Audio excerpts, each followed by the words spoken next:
သားမီးတို့ရေအားလုံးပဲမင်္ဂလာပါကြည့်ရမှာဆိုရ YouTube channel လေးကနေပြန်လဲကြိုဆိုလိုက်ပါတယ် Okay so ဒီနေ့မှာတော့ဒီမှာကြည့်ပါဦးဗာလေးတွေလဲegg လေးတွေနော်ဒီချက်ကဒီမှာပလင်းလေး၃လုံးထဲမှာဥကလေးတွေထည့်ထားတယ်ဒါမဲ့သူ့ရဲ့ position လေးကိုကြည့်လိုက်ပါဦးဒီမှာမတူညီတဲ့နေရာတွေမှာရှိနေရနော်ဒီနေ့ season လေးမှာတော့ကြက်ဥလေးတွေကိုရေထဲမှာထည့်တယ်ဒါမဲ့သူတို့က solution ရမတူရေရဲ့sauce water စားရေနောက်တစ်ခုကစားနဲ့ရေနဲ့ထည့်ထားတယ်ရေထဲမှာထည့်ထားရပဲအခြေအနေလေးဖြစ်ပါတယ်ဒါဆိုရင်ရေရဲ့တိတ်တီးချင်းမတူညီရဲ့ပေါ့ကြက်ဥလေးတွေရဲ့အခြေအနေလေးမတူညီရဲ့ပုံကိုဒီချေကိုဒီနေ့လက်တွေ့ဆက်သက်ပေးမှာပဲဖြစ်ပါတယ်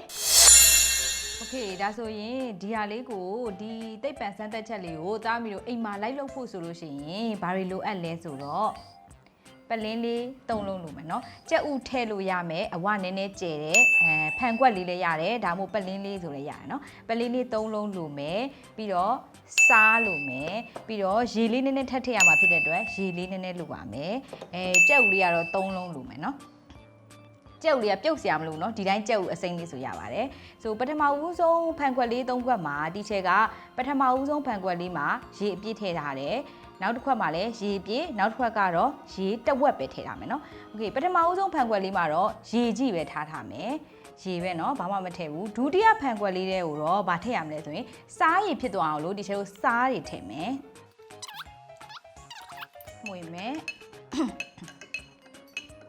โอเคစားတွေရေမှာပျော်ဝင်သွားအောင်လို့မှွေမယ်เนาะဒါဆိုလို့ရှိရင်ဒီစမ်းသက်ချက်လေးကတော့ရေရဲ့density မတူညီတဲ့အချိန်ဒီမှာကြက်ဥလေးတွေကဘယ်လို position ဘယ်လိုအနေထားမှာရှိနေလဲဆိုတာကိုစမ်းသပ်မှာပါเนาะဒါဆိုရင်အရောင်လေးလည်းနည်းနည်းနောက်သွားတယ်เนาะโอเคဒါဆိုရင်ပထမကတော့ရေကြည့်ပဲเนาะ pure water ဘာမှမပါဘူးရေကြည့်ပဲဒုတိယခွက်လေးထဲမှာတော့စားရည်ထည့်ထားတယ်နောက်ထပ်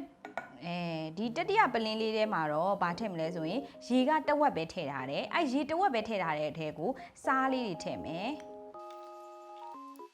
ပြီးရင်တော့ခုနလိုပဲစားရေမှာပျော်ဝင်တဲ့အထိမှွေလိုက်မယ်နော်โอเคဒါဆိုလို့ရှိရင်ရပါပြီဒါဆိုရင်ကြက်ဥလေးပထမတစ်လုံးကိုအရင်ဆုံးဒီရိုးရိုးရေနော်ဘာမှမထည့်ထားတဲ့ရေထဲကိုထည့်မယ်ဟိုဖြည်းဖြည်းလေးထည့်လိုက်မယ်ဆိုကြည့်ပါအောင်ကြက်ဥလေးကရေထဲမှာလုံးဝနစ်သွားပြီเนาะဒါဆိုရင်စားရေထဲမှာထည့်ရင်ရောကြက်ဥလေးကဘယ်လိုဖြစ်မလဲထည့်ကြည့်မယ်เนาะ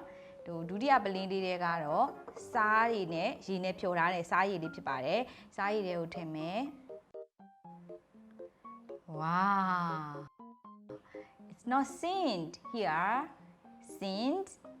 float ဒီမှာတော့စားရည်ထဲမှာတော့ကြက်ဥလေးကအပေါ်မှာဘောလုံးပေါ်နေတာတွေ့ရမယ်เนาะโอเคဒါဆိုလို့ရှိရင်နောက်ဆုံးပလင်းလေးထဲမှာတော့ဗာထည့်ထားလဲဆိုရင်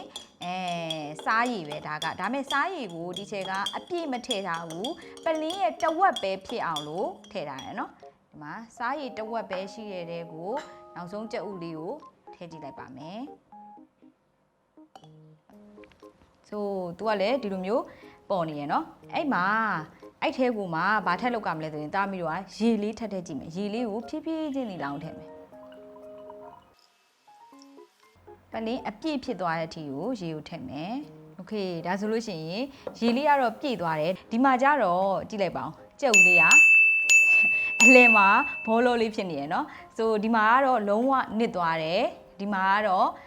အပေါ်ထိလုံးဝ float ဖြစ်နေတယ်သူကတော့အလယ်မှာ in the middle အလယ်လေးမှာသွားပြီးတော့ဘောလုံးပေါ်နေဒီကတော့တိတ်သေးချင်းမတူညီရဲ့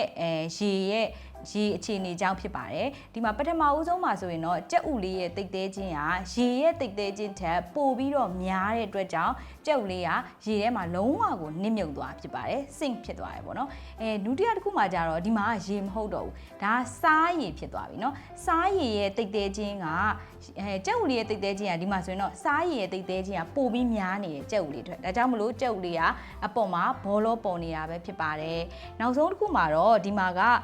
စားရည်တဝက်ရေတဝက်ဖြစ်နေရယ်เนาะဒါကြောင့်မလို့ကြက်ဥလေးကအပေါ်ကိုလည်းလုံးဝ float မဖြစ်လာဘဲနဲ့အလယ်လေးမှာပဲဘောလုံးလေးဖြစ်နေတာဖြစ်ပါတယ်ဆိုသားမီးတို့ဒါဆိုလို့ရှိရင်အိမ်မှာလွယ်လွယ်ကူကူလိုက်လုပ်ကြည့်လို့ရမယ်density of water ပေါ့နော်ရေရဲ့တိတ်သေးချင်းမတူညီတဲ့ပုံမှာ လက်တွေစမ်းသက်ချက်လေးပဲဖြစ်ပါတယ်အားလုံးပဲနှစ်သက်လိမ့်မယ်လို့ထင်ပါတယ်ဒါဆိုလို့ရှိရင်ဒီ season လေးတွေကိုနှစ်သက်တယ်ဆိုရင် CM Mom ဆိုတဲ့ YouTube channel လေးကို subscribe လုပ်ဖို့မမေ့ကြနဲ့เนาะနောက်တစ်ပတ်ဒီမှာပြန်လည်ဆုံတွေ့ပါမယ် bye bye